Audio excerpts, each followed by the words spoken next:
First this hour, let's tell you about the major developments among the power brokers at Anfield. We've spoken to our sources at Dubai International Capital today, and they've told us that Liverpool co-owner Tom Hicks will no longer stand in George Gillette's way if he wants to sell up. DIC had tabled a £400 million bid for the club earlier this week. Tom Hicks has a gentleman's agreement with George Gillette that should Gillette want to sell any of his shares or all of them, he has effectively a right of purchase on them. He can approve that purchase or he can reject it. Now, there were talks, as we all know, earlier on this week between George Gillette and DIC lawyers in London. Those talks didn't amount to an agreement, and one of the stumbling blocks was the fact that Hicks wasn't prepared to sanction that sale. But DIC sources now tell me that he's removed his opposition to Gillette selling to DIC, and in fact that Hicks himself is seeking a meeting with the DIC team in this country early next week. So things, it seems, finally are moving apace now after what seemed to be something of a breakdown in the talks. There had seemed to be a bit of a period of calm. A deal could have happened 2 days ago. It didn't.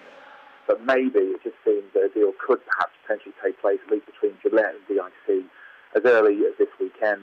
And if Hicks is wanting talks early next week, then certainly things really could be interesting in a few days' time. DIC are not the only party who could buy Liverpool, of course. It could be owned by the fans if they can raise enough money. Rogan Taylor joins us on the line now from Liverpool Share Liverpool FC. Rogan, just tell us how that's going in terms of the club being owned by the fans in the future.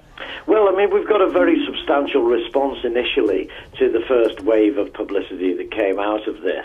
We've got 25,000 fans who are either count me in, who do I write the cheque to, or need more information but very interested. And we've also got a very substantial group of about 13,000 that we can address with group membership, who've indicated that individually they couldn't pay £5,000 for a share, but would be very interested in getting involved if it were possible.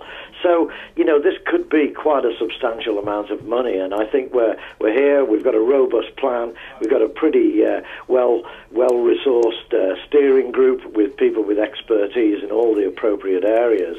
We've written to both the club and to the current owners to let them know we're here, and we'll be glad to deal with any owners that come along. With this news then about DIC and the two Americans, will you change your plans? Do you welcome this? Well, I think that a lot of Liverpool fans would welcome to see the back of the two American owners, I mean, particularly Hicks, but at the moment Hicks is the one who remains. And he makes a lot of statements, some of which conflict each other. We know that he's putting his enterprises on the stock market in America and may want Liverpool in his portfolio for a period at least. But it does sound, at least the opinion of your reporter there was that the logjam appears to be breaking. And, I mean, I'm not surprised Hicks has let Gillette go, because Hicks can't raise the money to buy Gillette out, which is the only way I think that he could operate that element of the clause. So Gillette, who's the person who knew the club better and who was the original person, of course, who was dealing with Moores and Rick Parry, someone who knew a little bit about the club, has left.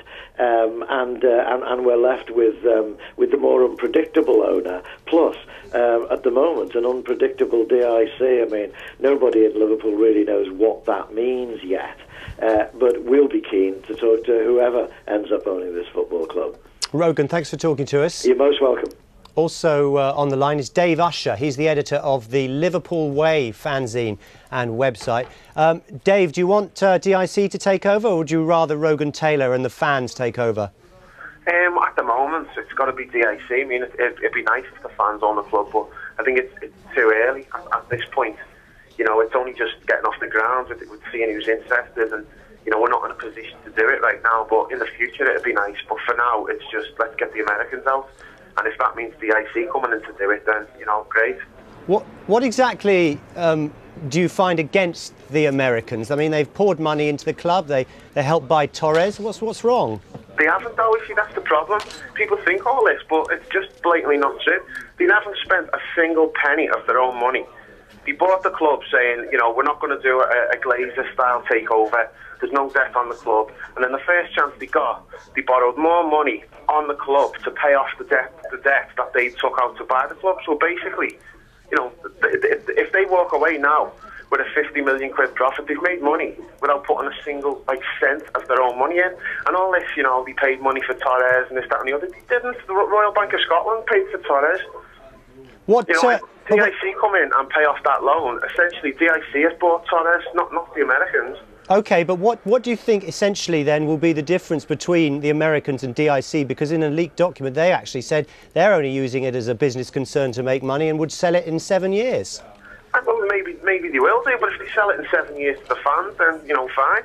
The difference is, you know, DIC, obviously they want to make money out of it. They're not going to come in and run it as a charity.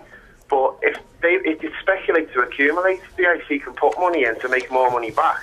The problem was Gillette and Hicks didn't have a bean. You know, they had nothing to put in. They were just trying to get more and more money from the banks to put in, and in which case it's just putting more debt on the club. Now, even if DIC put debt on the club, they've got that much money themselves. You know, I can't see them getting us into the mess that Gillette and Hicks were going to get us in, because it's going to reflect badly on them. You know, they're not a couple of amateurs. Like these two clowns, that's the difference. Nice to talk to you, Dave. Thanks very much. No worries.